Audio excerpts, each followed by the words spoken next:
The man who had an IQ higher than Albert Einstein and Isaac Newton. This is the story of the smartest man in history. But you have never heard of him.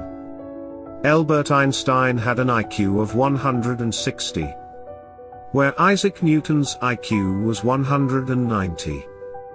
But the man we are talking about had an IQ of 260. His name is William James Sidis. Never heard of him, right? At the age of just 8, William could speak 8 languages. William was born in 1898 in New York. His parents were geniuses themselves.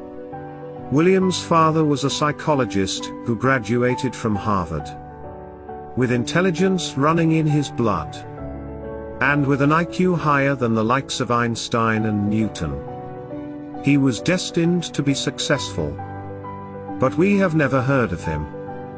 So, what really happened? At the age of just 18 months, William could read the New York Times.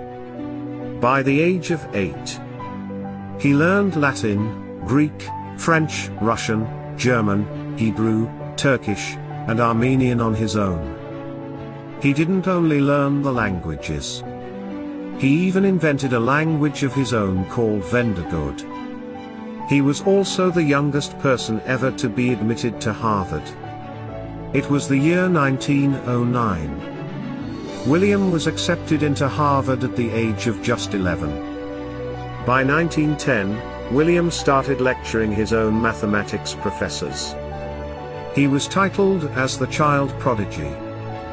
He was done with his Bachelor of Arts degree by the age of 16. William became famous because of his excellent capabilities. But fame wasn't his cup of tea. William wanted to live a secluded life. He liked to live alone.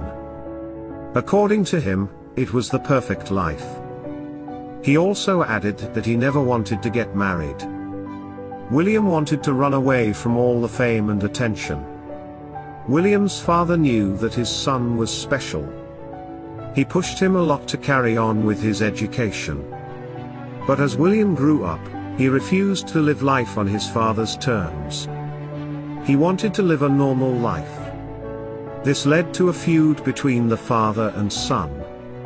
As a result, when William's father Boris passed away in 1923, William didn't even attend his funeral. With all the attention and fame, William wanted to keep a low profile. That's why he worked as a clerk and other small jobs. But still, he used to get recognized by people. Soon the headlines turned against him. When William started working a $100 a month job, the newspapers mocked his intelligence, saying that he lost the capabilities that he had in childhood. Soon, William became a socialist. During World War I, he was an objector and protested in Boston against the war. As a result, he was arrested and sentenced for 18 months in prison. But his parents bailed him out. William spent the rest of his life in loneliness. He had no contact with his family. He worked as a machine worked to earn his bread. The man who had the ability to change the world passed away at the age of just 46 in 1944. William was lost in history forever.